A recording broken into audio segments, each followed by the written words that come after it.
Good afternoon and welcome to The Appeal Live, a co-production of Now This and The Appeal. I'm Alana Sivan. Last month, the mayor of the city of Chicago, Lori Lightfoot, came under fire after it was revealed that her administration spent $280 million of COVID federal relief funds on the Chicago's police department. Now, this is a significant amount of money. It's nearly a quarter of the $1.2 billion in federal COVID relief funds that was received by the city. And Lightfoot's administration said that this money was needed to cover personnel and payroll costs specifically related to the pandemic, such as performing wellness checks, providing enhanced security at airports, COVID field hospitals, and testing sites.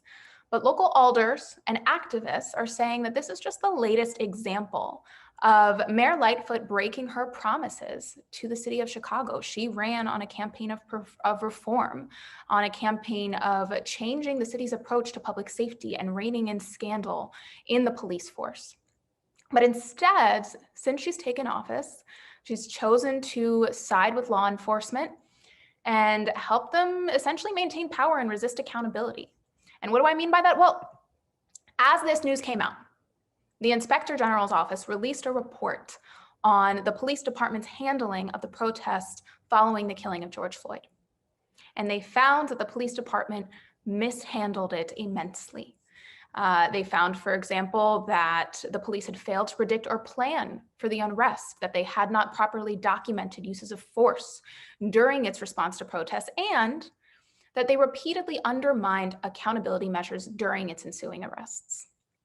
And so to talk more about Lightfoot's record on policing and the path forward on changing Chicago's approach to public safety, I am so pleased today to be joined by Chicago Alders Rossana Rodgriguez-Sanchez and Matt Martin. Thank you both so much for joining us today. It's a pleasure to have you both. Thank you for having us. Great to be here. So I want to start by giving you both a chance to talk about this discovery of this $280 million in COVID relief that went to the Chicago Police Department. How did you find out about it? What was your reaction? And how did Mayor Lightfoot's administration explain it? So Alderwoman, I'll start with you. Well, when we first learned that $261 million of COVID relief went to police, we were very heartbroken because we have been seeing how much our communities are suffering, how many people are risking eviction or facing eviction once the moratorium is lifted, how people are depending on mutual aid, how the bread lines go around the block for many of the pantries. And all of a sudden we see that the main service that was provided to people during the pandemic was policing during one of the worst crises that we've ever had. So it was shocking and it was heartbreaking. Definitely we have a lot of things to fund and that we know. One of the proposals that we have made is the treatment not trauma order to work sending mental health resources in case of mental health emergencies. The amount of money that was allocated for that in the last budget was $1 million, and it was including a corresponder model that would still send police. So when we think about the need that we have to shift the idea, right, that we need police for everything and that police is the answer to everything, it is really hard, and we struggle, with the decisions that the mayor is currently making. But one of the things that it shows us is that we don't have infrastructure to deal with the actual problems that people have. The only thing that we have is police.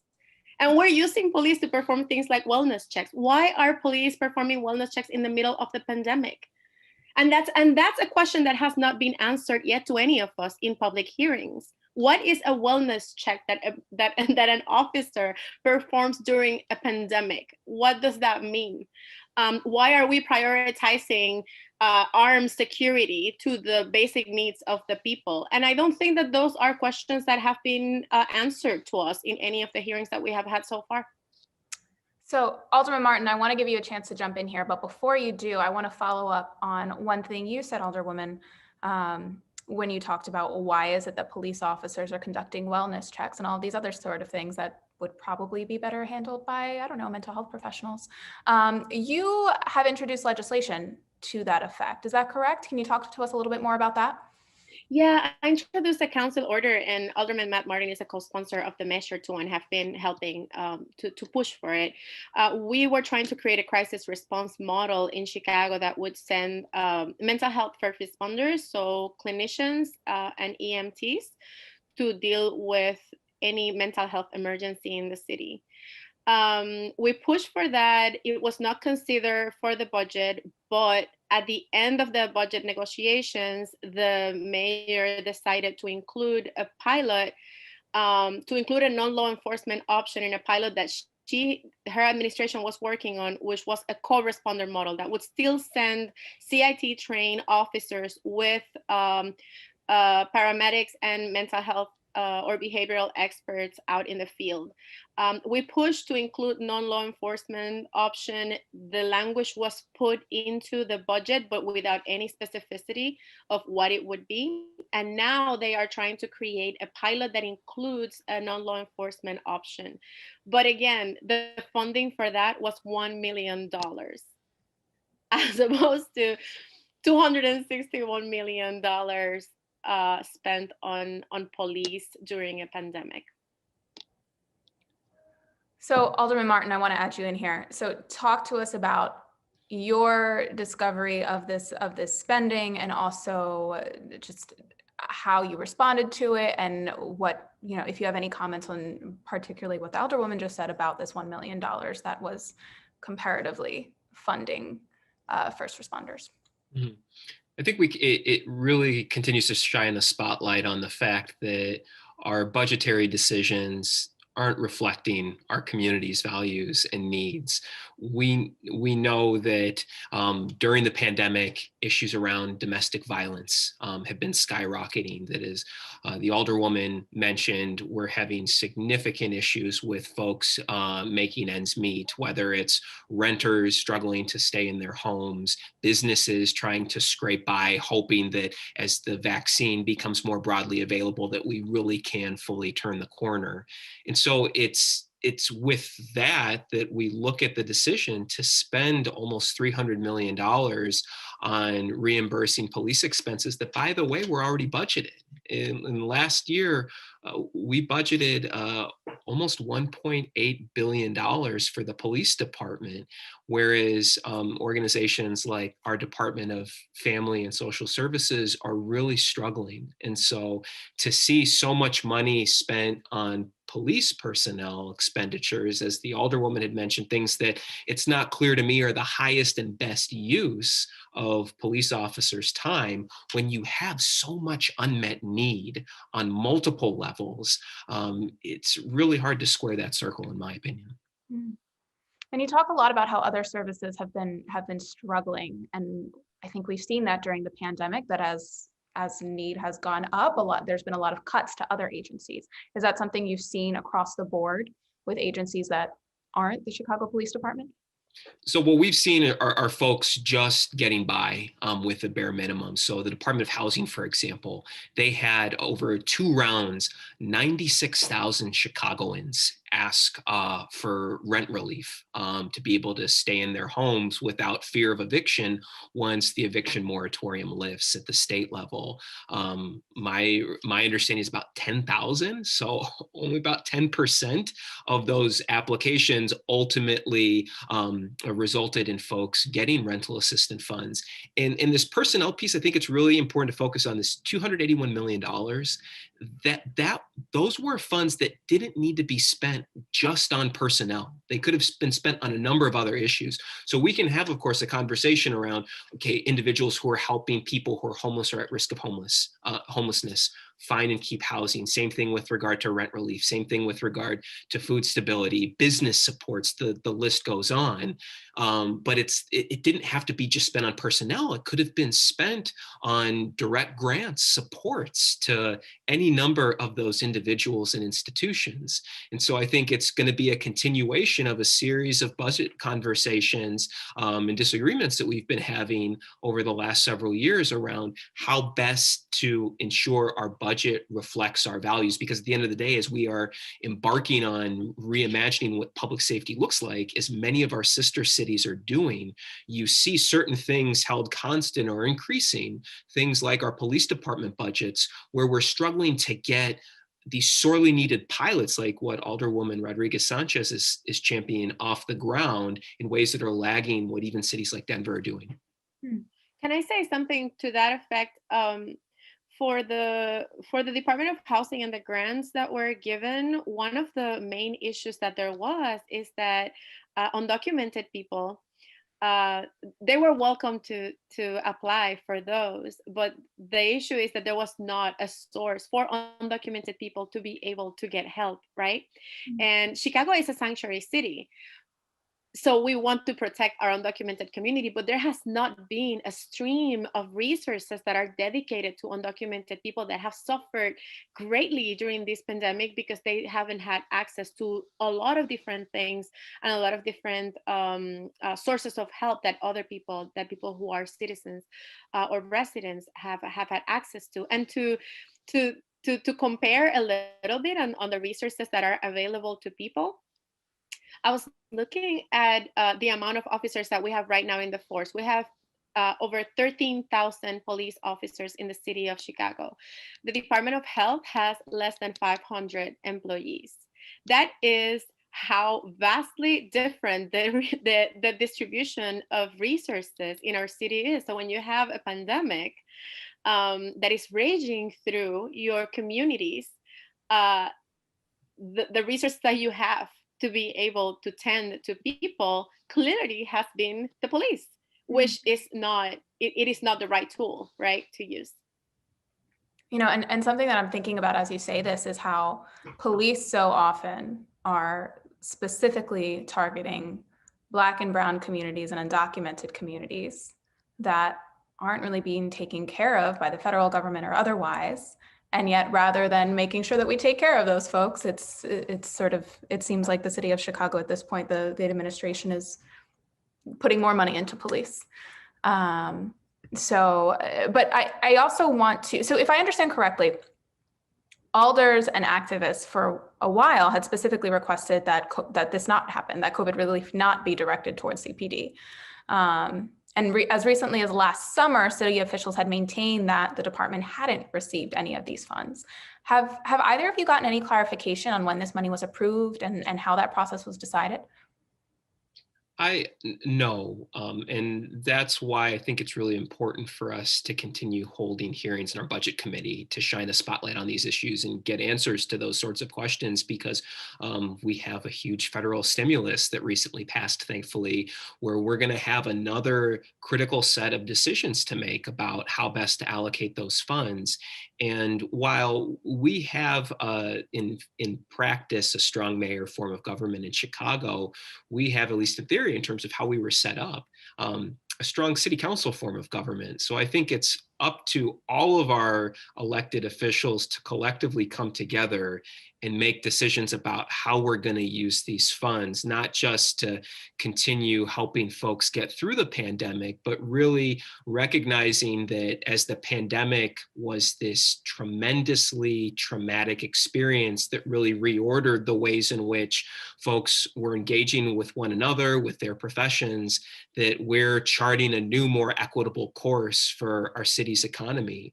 And part of that is really taking a close look at how we're going to resource these departments because, okay, we have 120 million or 120,000 units of affordable housing that are waiting to be built, but we have a police department where we're still waiting on a staffing analysis for 4 months now, just to have a conversation, a basic conversation around why do we have 4,000 more officers in the city of LA, despite the fact that our homicide and gun violence clearance rates are very low, our police misconduct lawsuits are through the roof, more than LA and New York combined. When you look at these sort of metrics, things aren't adding up. And so part of what we need to make sure we're working with our colleagues to do is that we're extending that hand to the administration to work collaboratively, but also we can be an independent legislative branch that is making policy and providing the oversight that our communities need right now. I want to drill down on what you said about police misconduct, because I mentioned a little bit at the top that at the same time that this news broke out, we also heard that that the Inspector General's office released this report around the police's handling of the protests following the killing of George Floyd. So talk to us a little bit about what the report found and how those findings compound your concern about CPD receiving such a massive portion of these funds. And by the way, both of you can hop in here, but I'll start with you, Alderwoman. What we learned was that there was an incredible level of disorganization in the force, that the force was definitely not prepared to be able to handle the protests.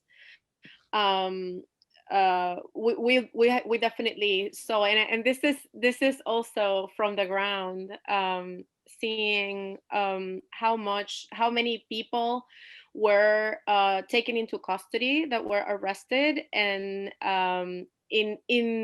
during those protests, the amount of people that did not have access to representation, it was a whole mess, and a lot of people got hurt, and the city is going to be liable for a lot of the misconduct that the police incurred during the summer. So this is not something that is going to just disappear, right? It's something that is going to continue affecting the city and our ability to be able to respond effectively to any issues that occur. And if I can add to that, I think this is symptomatic of broader problems that we're enduring in Chicago that have been the case for decades, but also that have been very much on the top of mind of lawmakers and residents since the video of Laquan McDonald's murder became public several years ago, and that resulted in the federal government coming in under President Obama, doing an investigation. Finally, we have a consent decree in place that mandates from soup to nuts many changes to how our public safety institutions operate. But as that Inspector General's report shows, along with many other reports, we still have a ways to go. We're missing 70% of our consent decree deadlines. We're waiting still for a community oversight body to be passed in City Council. Mayor Lightfoot said at the outset of her tenure in office, she wanted to pass that within 100 days. Well, it's almost 2 years now, and we're still waiting. We're waiting for a hearing on the city's controversial gang database that the Inspector General's office also found was rife with problems that affect, in particular, our Black and Brown communities. So really, when you look at this in the aggregate, to me, it speaks to the fact that we're missing an opportunity to maintain and restore trust in our public safety institutions and government more generally. So as we chart the steps forward for how we're going to respond to these incidents, including most recently wrong raids on people's residences, like what Ms. Anjanette Young had to endure, we need to make sure that we're acting decisively and quickly so that people feel that we're actually hearing them when they're calling our office, emailing, coming in to not just complain, but really demand that the sort of structural change that many of us, including Rossana and I, ran on in 2019 actually happens. So when it comes to civilian oversight, what's the delay there? You're right. She said she was going to pass it within 100 days. What's the status on that? Do you think she's going to change her tune? And what do you think is the holdup? So I'm not sure where the mayor's office currently stands on things. What I know is the Public Safety Committee, which was prepared to take this up, had a hearing scheduled in February that was delayed at the mayor's request, asking the chairman of the Public Safety Committee to give her office more time to put together a proposal for the city council to consider, despite the fact that we've had almost 2 years now for such a proposal to be introduced. We have two, in my opinion, strong ordinances. GAP and CPAC are the acronyms. We have both of those coalitions currently working together to try to find compromise. But at the end of the day, we need to pass something, and we can't wait another month or 2 or 3 for the mayor's office to share their insights when the opportunity for that has passed. We need to show folks that when we have two community-driven, community-written policies that would bring about fundamental change to the way that the police department is overseen, that we as city council members can take our cues from them and from one another and ultimately get something passed. So while and I know many of my other colleagues will always value input that anyone can provide, not the least of which being the mayor's office, we're at a time now where we just need to pass something. And my hope and expectation is that we'll be able to do so this month. So, well, you gave a little bit of an answer to this question already, but I'll ask that you expand on it. And then Alderwoman, I'll ask that you jump in as well. So what is next for the Chicago City Council when it comes to issues of police reform and changing the city's approach to public safety? One of the critical things for us to continue doing is a really basic thing, which is holding hearings. We have a very, I think, embarrassing history on city council of not doing oversight, having private conversations, private briefings where we'll be very constructive in our feedback and very direct, but we historically have avoided opportunities to call folks to task in a more public manner. And I get that can be uncomfortable at times. You can do so in a polite way, but a firm way. I think we need to be doing more of that, because as folks get into that cadence on city council and the public and the media of seeing that there are these opportunities and that we're building that muscle memory, then we can start to take these issues up.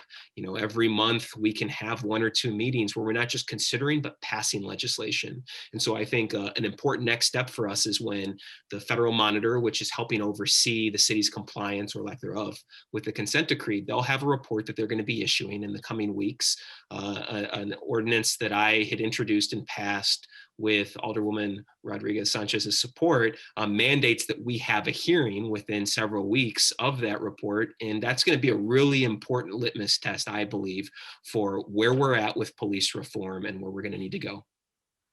I would add to that, and I don't know, my call dropped for a second, so I don't know if this has been said before, but one of the main challenges that we have in city council is the amount of mayoral power that there is, and the difficulty of city council to take bold stances to challenge the decisions that the mayor makes. So we have many committee chairs that a lot of times will resist having hearings on certain items, particularly if the mayor says that she doesn't want them, because she has that power. She appoints the committee chairs, and that is a really big problem that we have in city council. We have to fight so hard just to have a conversation, about something as specific as a report, and as necessary as a report. So I would say that definitely, as my colleague was mentioning, we definitely need to hold more hearings, and we need to make sure that we demand that of our committee chairs. We need the civilian oversight ordinance passed so that we can hold the police accountable.